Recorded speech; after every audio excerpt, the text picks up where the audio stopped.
ప్రత్యేక హోదా ఉన్న రాష్ట్రాలకు అందించే ప్రధాన ప్రయోజనాలు: 1. అధిక ఆర్థిక సహాయం, మొత్తం కేంద్ర సహాయం. సాధారణ రాష్ట్రాలు 60% కేంద్ర నిధులను అందుకుంటే ప్రత్యేక హోదా రాష్ట్రాలు 90% వరకు కేంద్ర నిధులు పొందుతాయి. ఆదాయ లోటు సాయాలు: ఈ రాష్ట్రాలకు ఆదాయ లోటు కారణంగా కేంద్రం నుంచి అదనపు సాయం లభిస్తుంది. 2. పన్ను రాయితీలు, ఎక్సైజ్ మరియు కస్టమ్స్ రాయితీలు. ఈ రాష్ట్రాల్లో ఉన్న పరిశ్రమలకు ఎక్సైజ్ పన్ను మరియు కస్టమ్స్ డ్యూటీపై రాయితీలు ఉంటాయి. పరిశ్రమల పెరుగుదలకు మద్దతు ఇస్తాయి.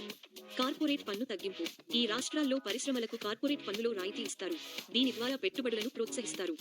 3. ప్రత్యేక పథకాలు. కేంద్ర ప్రభుత్వ పథకాలలో ఈ రాష్ట్రాలకు ప్రాధాన్యత ఉంటుంది మరియు ప్రకృతి వైపరీత్యాల్లో ఆర్థిక సహాయం అందుతుంది.